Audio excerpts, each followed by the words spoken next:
फिर के गली गली तबाह ठोकरें सबकी खाई क्यों। दिल को जो अक्ल दे खुदा तेरी गली से जाए क्यों। अब तो न रोक ऐ गनी आदत सग बिगड़ गई। मेरे करीम पहले ही लुक़्मे तर खिलाए क्यों। जान है इश्क़ मुस्तफ़ा रोज़ फजू करे खुदा। जिसको वो दर्द का मजा नाज़े दवा उठाए क्यों। अल्लाह तबारक व तआला आपकी ये मोहब्बत और अकीदत को सलामत रखे। मैं उनसे ये कहता हूँ हुजूर पाक सल्लल्लाहु अलैहि वसल्लम के नामूस की जहाँ बात हो हजारों शबे कद्र से भी अभी शबे कद्र मिली है मेरे मुस्तफ़ा की बरकत से। सारी बरकतें उस हस्ती पाक की हैं। आबरू मां जनाम मुस्तफ़ा हम सब की इज्जत और आबरू उस नाम पाक से वाबस्ता है। और इसीलिए हम बार बार ये कहते हैं वो जो न थे तो कुछ न था और वो जो न हो तो बस यही अकीदा भी है और यही जिंदगी भी है। वो जो न हो तो कुछ ना हो। इसीलिए मेरे अजीजों एक और बात जिसकी वजाहत भी कर दूं। लोग आज दो दो पोस्टर मेरे पास भेज कर कह रहे थे कि उधर भी है इधर भी है। कैसे प्रोग्राम। असल में ये तिलक नगर में होने वाला प्रोग्राम था। वहां के गयूर हजरात ने बड़ी मेहनतें की, मोहब्बतें उनकी भी अपनी जगह पर। लेकिन मेरे मुस्तफ़ा करीम सल्लल्लाहु अलैहि वसल्लम को जहां मंजूर हो, मेरे रब को जहां मंजूर हो, बात वहीं की जाती है। शायद गुरदल्ली वालों के पाबंदी हुजूर पाक सल्लल्लाहु अलैहि वसल्लम का नाम लेने के लिए कोई माँ ने आज तक जन्म नहीं लिया।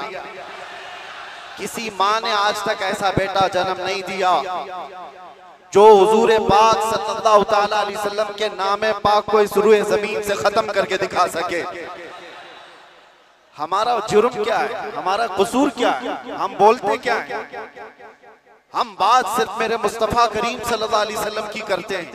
और अगर ये हुजूर पाक सल्लल्लाहु अलैहि वसल्लम के नाम और उनके नामूस की बात करना जुर्म है तो हर बार करेंगे, हर बार करेंगे, 100 बार करेंगे और वक्त आए तो सरेदार करेंगे। इसमें कोई खौफ की बात तो है नहीं, इसमें कोई डर की बात तो है नहीं। जब हमने ये कह दिया है या रसूल अल्लाह ये दिल भी तुम्हारा ये जान भी तुम्हारी, हम आए यहाँ तुम्हारे लिए और उठे भी वहां। जब सब उनके लिए है तो फिर डर किस बात का। खौफ ना रख रजा जरा तू तो है अब्दे मुस्तफा। तेरे लिए अमान है, तेरे लिए अमान है। ये नहीं है किसी की किसी के लिए। जिंदगी है नबी की नबी के लिए और ना समझ मरते हैं जिंदगी के लिए और जीना मरना है सब कुछ नबी के लिए। तुम्हारी जिंदगियां इतनी सस्ती नहीं है, तुम्हारी जिंदगियां इतनी हल्की नहीं है कि कोई चोर उचक्का हाँकता हुआ तुम्हें किसी भी तरह से लेकर चला जाए और अपने अपने मकासद का निशाना बनाए। ऐ नौजवानों, जिस दौर में आप जी रहे हो होश और हवास के साथ जियो। कानूनी मामलात और उसकी पेचीदगियों को समझो। दुश्मन किस अंदाज से तुम्हें वार कर रहा है इस चीज को महसूस करो। यकीनन मेरे आका सल्लल्लाहु ताला अलैहि वसल्लम की मोहब्बत और उनकी असमत एक ऐसी चीज है जिस पर मुसलमान कंप्रोमाइज नहीं करता और ये दुश्मन को अच्छी तरह मालूम। हमें भड़काने के लिए, हमें आपे से बाहर करने के लिए जानते हो वो कौन सी चीज का इस्तेमाल करते हैं। सिर्फ और सिर्फ मेरे नबी का नाम इस्तेमाल करते हैं। उनको पता है इसकी माँ की गाली से भी उतना नहीं भड़केगा, ये इसके बाप और इसके खानदान को कोसो तो भी नहीं भड़केगा, इसके घर को बिल्डोजर से तोड़ दो तो भी नहीं भड़कता। ये अगर बेकाबू होता है तो आमिना के लाल की इज्जत पर उंगली उठा दे। ये अच्छी तरह से दुश्मन को मालूम है।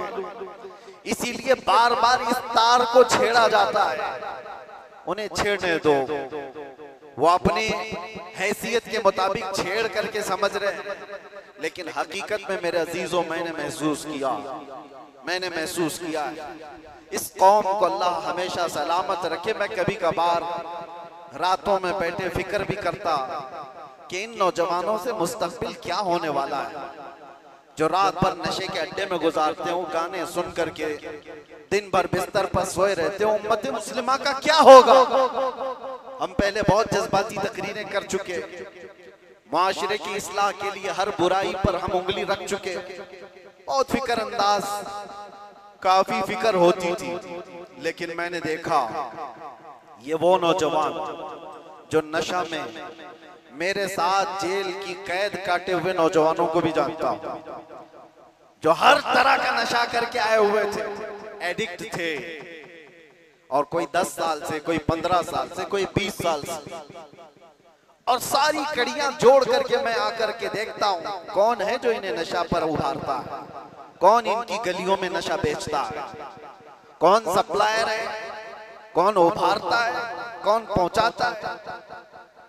कानून को भी मालूम है कहां बिक रहा है, कहां सप्लाई हो रहा है, सबको पता है।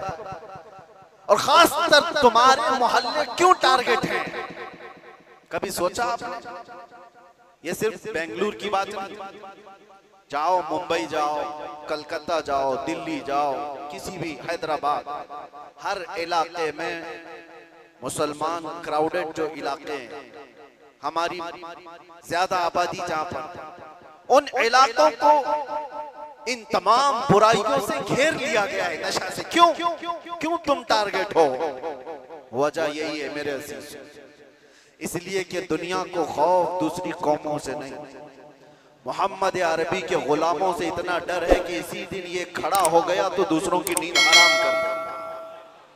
पता है इसको इन तमाम खुराफात में मुलव्विस करके, नशा का आदी बना करके इसको सुला दो। ठीक है, इन्होंने कर लिया, किसी को 10 साल से, किसी को 20 साल से, किसी को 25 साल से नशा में मुब्तला करके रख दिया। हम भी डरे हुए थे कि ये नशा खोर नौजवान क्या करेंगे, मुस्तकबिल क्या होगा इनका। लेकिन मेरे अजीजों, मैंने अभी माजी करीब में, साल 2 साल में ये भी महसूस किया, नशा छोड़ना आसान भी नहीं है। जो एडिक्ट होता है वो जल्दी छोड़ता भी नहीं। अरे गुटखा नहीं छोड़ता तो वो दूसरी बातें कहां जल्दी छोड़े। लेकिन मैंने इलाज भी देखा, ये वो नौजवान 10 साल, 12 साल, 15 साल से नशा में एडिक्ट हैं। पूरी दुनिया ने इनको टारगेट कर कर करके नशा खिलाया और इनको 36 घंटे 48 घंटे सोने वाले नौजवान बनाया। मैंने देखा है 36 घंटे सोने वाले, और डर था हमें कि इनसे होगा क्या मुस्तकबिल। लेकिन मेरे अजीजों, हमारा ये अंदेशा, हमारा ये डर गलत निकला। दुनिया ने सब कुछ एड़ी चोटी का जोर लगा दिया इस नशा में मुब्तला कर कर कर करके कि इनको मफलूज कर दे, इनको पैरालाइज कर दे। लेकिन मैंने देखा, एक बार पुकारा आई लव मोहम्मद, उसके बाद फिर देखा वो नौजवान जो 20 साल से नशा में है, नाम मोहम्मद का नशा चढ़ गया है। मैंने पूछा वो पुराना नशा कहां चला गया? पुराना नशा जिसमें 36 घंटे सोता था, वो नशा कहां चला गया? मैंने उन नौजवानों को देखा, वो झूमते हुए कहते हैं वो नशा अलग है, ये उस मुस्तफा के नाम की मोहब्बत का नशा अलग है। मैं ये चाहता हूं मेरे अजीजों, आओ उस नाम पाक के नशे में, इससे बढ़कर के बेहतर खुमार कोई है नहीं। इसीलिए जो उस मोहब्बत के नशे को पी लिया, तब फिर वो गुनगुना करके यूं कहा था, कुछ ऐसा कर दे मेरे किरदिगार आंखों में, हमेशा नक्श रहे रूये यार आंखों में। उन्हें न देखा तो किस काम की है ये आंखें, कि देखने की है सारी बहार आंखों में। आपको मैं उसी चीज की दावत देने के लिए आया हूं। नौजवानों, ये धड़कता दिल किसी लैला को देने के लिए नहीं है, एक ही दिल है। उस लैला को क्या दें जो हर 4 दिन के बाद मजनू बदल देती हो? उस लैला को क्या दें जो पैसे देख करके बदल जाती हो, मनसब देख करके घर बदल लेती हो?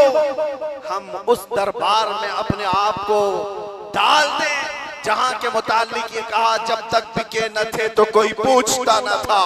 या रसूल अल्लाह, तुमने खरीद कर, सिर्फ अनमोल नहीं, बात यहीं तक नहीं है, जिसको रसूलुल्लाह ने खरीदा वो अबू बकर था तो सिद्दीक बनाया है, उमर था तो फारूक बनाया है, उस्मान था तो जुन्नूरैन बनाया, अली था तो हैदर कर्रार बनाया, बिलाल था तो फखरे आसमान बनाया है, अब्दुल्ला इब्न मसऊद को फखरे फिक़ा बनाया है। जो आया जिस अंदाज से आया मेरे मुस्तफा ने उतना नवाजा है। आज के दौर में हम देख रहे हैं, मुझे दुनिया क्यों पूछती है, मुझे दुनिया क्यों देखना चाहती है। यहाँ का मजमा भी मैं जानता हूँ, ये सुनने कम देखने ज्यादा आया हुआ है। सुनने के लिए तो यूट्यूब से सुन ही रहे, सारी तकरीरें पहुंच भी रहे और ऑनलाइन अभी भी चल रहा होगा, घर बैठ के देख सकते हैं। लेकिन ये उमड़ता हुआ मजमा जो देखने के लिए आया है वो इसलिए कि मेरे अजीजों, दुनिया को ये बता दें, दुनिया सेलिब्रिटीज को देखने के लिए कतार लगाती होगी, ये उम्मत ऐसी है मुस्तफा के कैदी को देखने के लिए उमड़ आती है।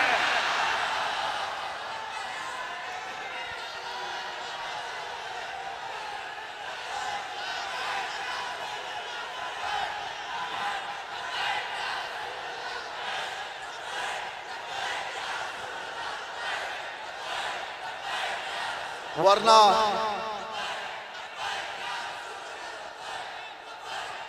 तवज्जो मेरे अजीजों, इस भरी दुनिया में हम जानते हैं जेल से छूटा हुआ आदमी मुंह छुपाकर घूमता है। लोग क्या बोलेंगे, जेल से आया है, ना हम जाने में मुंह छुपाए थे ना आने में मुंह छुपाए। अरे वो छुपा करके वो जाए जो चोरी करके गया हो, जो डकैती करके गया हो, रेप केस में अंदर गया हो, माल खा करके अंदर गया हो, वो क्यों मुंह छुपाए जो लब्बैक या रसूलुल्लाह कह कर गया हो। आपके लिए भी मैं कह रहा हूं, मुंह छुपाने की नहीं, ये मुंह उठाने का वक्त है, उठाने का वक्त है। इसलिए कि मेरे अजीजों, उस नामे पाक के बाद अगर कोई मुसीबत आती है तो ये हुकूमतें या ताकतों की जरिए से वो तो जरिया बनते हैं। असल बात ये है कि हमें अल्लाह तबारक व तआला उस अजीम इम्तिहान से गुजारना चाहता है जो बिलाल हबशी को दिया गया है, जो खब्बाब बिन अल-अरत को दिया गया है, जो खुबैब बिन अदी को दिया गया है, जो ज़ैद बिन दसना को दिया गया है। मैं तारीख पढ़ता हूँ, हमेशा एक बात याद आती है, मेरे साथ भी सेम मामला हुआ था। हालांकि कंपैरिजन कुछ नहीं, बिला तशबीह बिला तमसील। इमाम अहमद बिन हम्बल 5 लाख हदीसों के हाफिज हैं। आपको एक फतवे की वजह से 3 बार कोड़े मारे गए, 3 बार। और कोड़े किसको कहते हैं? ये जो कमर का बेल्ट है इसको नहीं, वो चमड़े का पट्टा होता था, एक बार मारते थे तो चमड़ी लगकर आ जाती थी। ऐसे कभी 80 कोड़े, कभी 100 कोड़े। इमाम अहमद बिन हम्बल को जब ले जाया जा रहा था, ये तीसरी मर्तबा था, वक्त का खलीफा जब जल्लाद को हुक्म दिया कि इस बार फिर इनको कोड़े मारो, इनको फतवा वापस लेने के लिए कहो। एक शख्स ने कान में आकर के कहा, वो भी बड़े आलिम थे उस वक्त, कहा कि आप मुझसे कान में कह दें से मैं सारा मामला सही कर लूंगा, निपटा लूंगा। आपने कहा मेरे मुस्तफा की इज्जत और उनकी शरीयत कानों में नहीं बोली जाती, कानों में नहीं। इसलिए हम भी भरे मजमों में कहते हैं।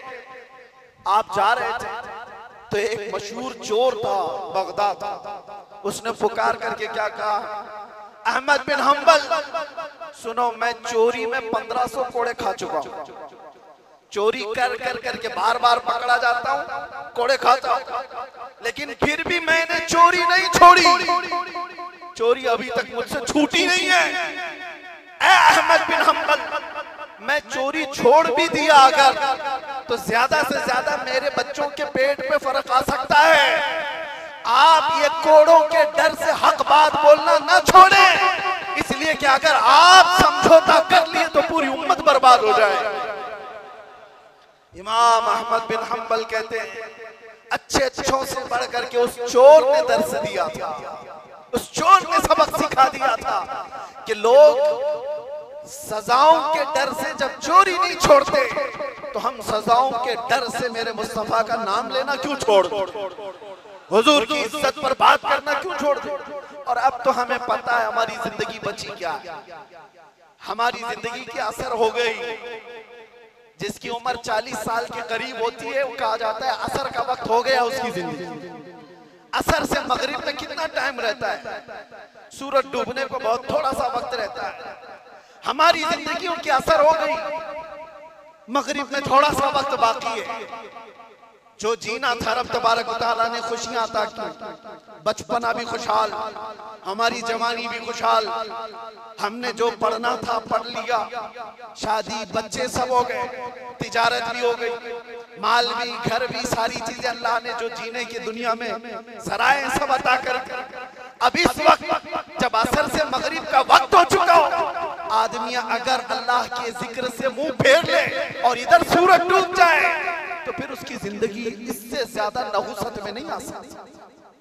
उससे बदकिस्मत कौन है जिसकी फजर अच्छी हुई, ज़ोहर अच्छी हुई, असर तक अच्छे पहुंचा और असर के बाद बिगड़ गया, तो उससे बढ़ करके बदनसीब कौन है। इसलिए मेरे अजीजों, अब तो हम कंप्रोमाइज नहीं करने वाले, अब तो हम समझौता नहीं करने वाले। अब जो होना है, जिसको हमारे मुहावरों में कहा जाता है, जब सर ओखली में रख दिया तो मुसल से क्या डर। आदमी को पता है। बहरहाल आपसे मेरा एक मैसेज है, आपसे मेरा एक पैगाम, ये और फितनों का दौर आता जाएगा और फितनों का दौर बढ़ता जाएगा। मेरे नबी पाक सल्लल्लाहु अलैहि वसल्लम ने फरमाया, मैं देख रहा हूं फितने मेरी उम्मत पर इस अंदाज से आ रहे हैं जैसे बारिश के कतरे, बारिश के कतरे जिस तरह आ रहे हैं इस तरह से फितने आएंगे। तस्बीह का दाना यानी तस्बीह उसकी गांठ अगर टूट जाए तो दाने किस तरह से बिखर जाते हैं। हुजूर पाक फरमाते हैं उम्मत में फितने इसी तरह से होंगे, एक दाना पकड़ने जाओगे दूसरा सरक जाएगा, दूसरा पकड़ने जाओगे तीसरा निकल जाएगा। तुम एक फितने से निकल करके आ रहे होगे, दूसरा सामने होगा और तुम ये कहोगे इससे बड़ा फितना तो मैंने देखा ही नहीं, जबकि उसके बाद फिर फितना आएगा। हुजूर फरमाते उसको देखकर फिर कहोगे तुम इससे बड़ा तो मैंने देखा ही नहीं। इस दौर में हम जिंदगी गुजार रहे हैं। हर आने वाला दिन एक नया फितना लेकर के आएगा। इसी जमाने के मुतालिक मेरे मुस्तफा सल्लल्लाहु अलैहि वसल्लम ने फरमाया, तुम्हारा ईमान पर कायम रहना इतना मुश्किल हो जाएगा जितना हथेली में अंगारा लेकर खड़ा होना मुश्किल हो जाएगा।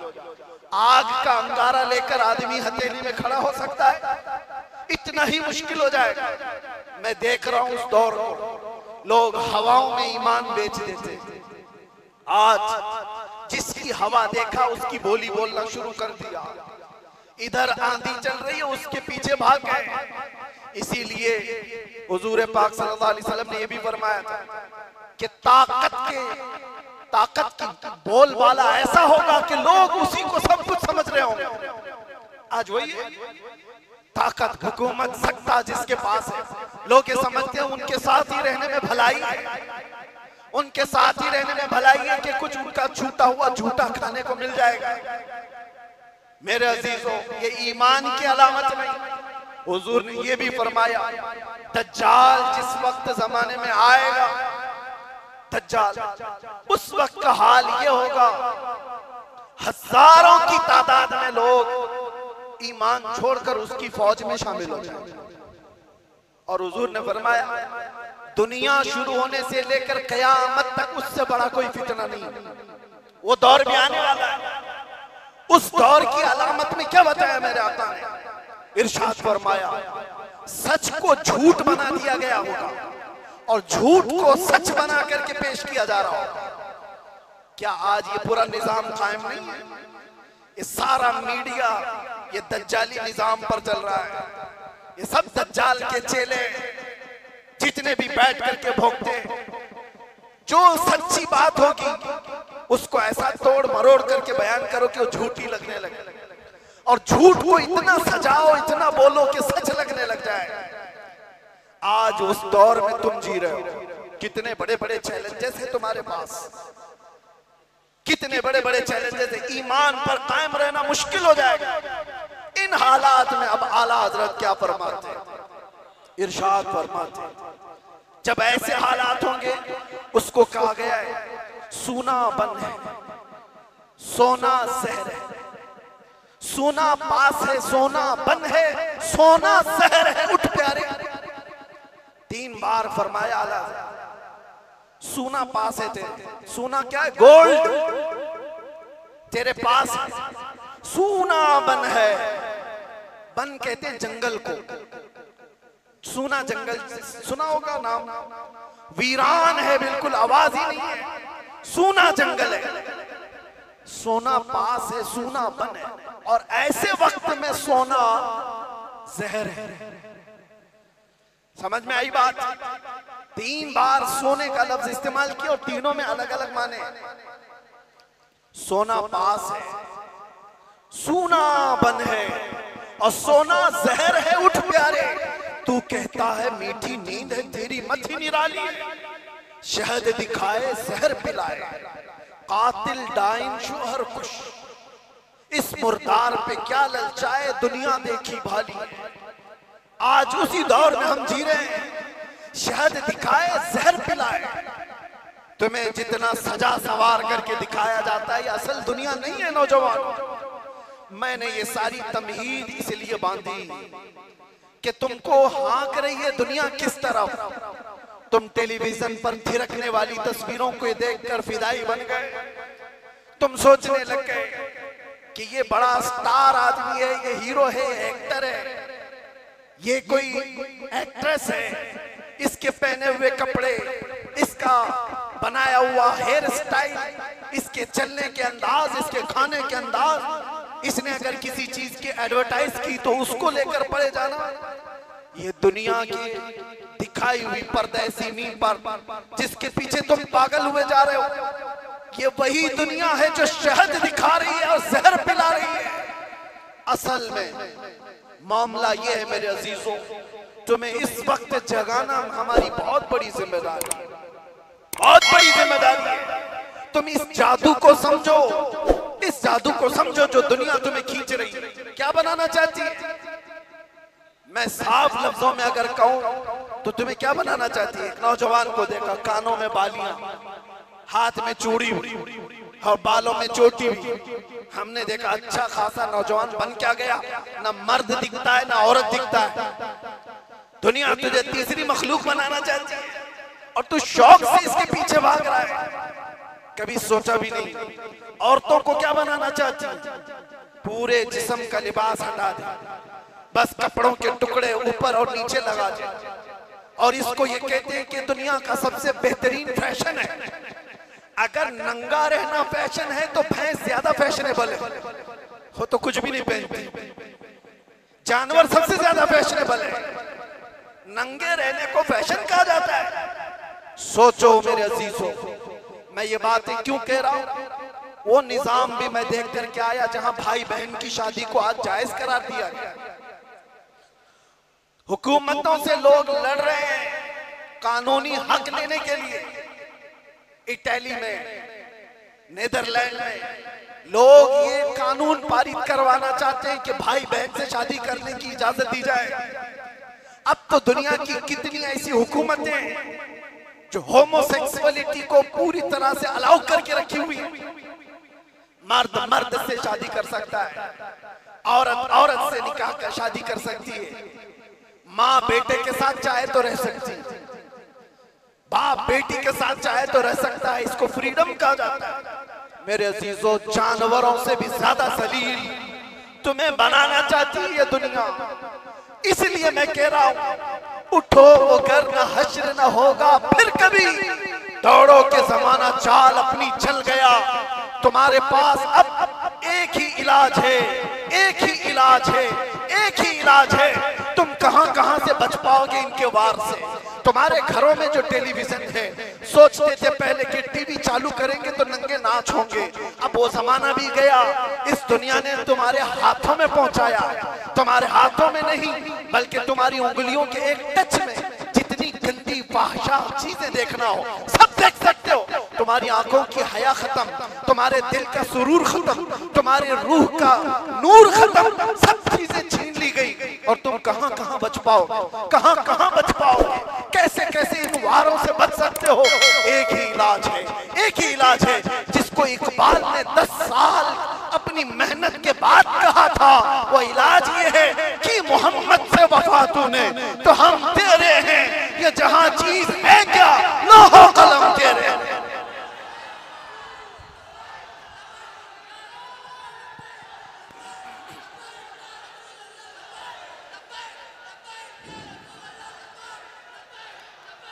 हर आफत, हर फितने से हिफाजत चाहते हो, एक साथ के पास आ जाओ।